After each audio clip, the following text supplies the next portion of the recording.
First up at 6 o'clock, decision 2016 narrowing in on Michigan. Vermont Senator Bernie Sanders encouraging Western Michigan University students to vote for Hillary Clinton. Leon Hendricks has that part of the story in just a moment. But first, we'll take you to Allendale, where Donald Trump Jr. dodged some protesters at a rally at GVSU. Our political reporter Rick Alvin went one-on-one with Trump's son in Lansing earlier today. He joins us now live. Rick. Not your typical visit by Donald Trump Jr. He was over at MSU earlier today where the crowd was a little more controlled. But here, as was explained by some of the folks who take care of the students here and try to walk them through some of these things, they said, look, you have your voice, you can use it, be respectful, but you can say what you want to say. And so they did. There were some protesters here, there were some supporters, there were alternate chants of Black Lives Matter and USA and sometimes Trump, Trump, Trump. All in all, it was mostly verbal. There was one time when somebody tried to destroy a sign, but for the most part, it was a political meeting that you would expect in a campaign where the emotions run so high and the candidates are so unusual. And when this campaign seems to have gone on for so long, and in a state, by the way, that is getting unprecedented attention. Earlier in the day, I was over in the Lansing area where Donald Trump Jr. also appeared. We sat down to talk with him.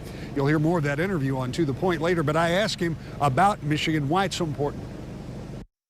What does Michigan mean to the Trump campaign? Listen, I think it's an incredible state. I think it's a great example of what's happened to this country with so many of the jobs being shipped abroad, with the American dream essentially exported to other countries. And so we're here, we're fighting hard for the state because this is going to be a state where we can make a lot of difference in. And so I saw it today, incredible energy. The fact that our opponent is coming here also means that it's tightening, because I imagine the data is telling him, hey, don't take it for granted. And honestly, Michigan has been about change from day one in this election. It's why Bernie Sanders, who was cheated, but Bernie Sanders won the primary here. Trump won the primary here. People want change. They don't want the typical lies that politicians are giving them.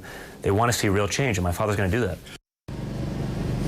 Hillary Clinton, Tim Kaine, Donald Trump, tomorrow Mike Pence, plus surrogates, plus Chelsea Clinton, Donald Trump Jr., Ivanka Trump, Eric Trump, all of those people in the state of Michigan in a period of 6 days. And oh yes, by the way, we're hearing Donald Trump may be back this weekend. That's not confirmed, but we do know Hillary Clinton will be here on Friday. We'll be with Governor Mike Pence tomorrow afternoon, as this election is not letting up on Michigan. And it would appear, with some numbers coming out just a week ago when we showed Donald Trump trailing by 7, there are other new polls out now that show Michigan may indeed be closing, and it may be one of those states that Trump will try to turn from blue since 1992 to red. We're live in Allendale. Rick Albin, 24 Hour News 8. All right, Rick, thank you for that live report.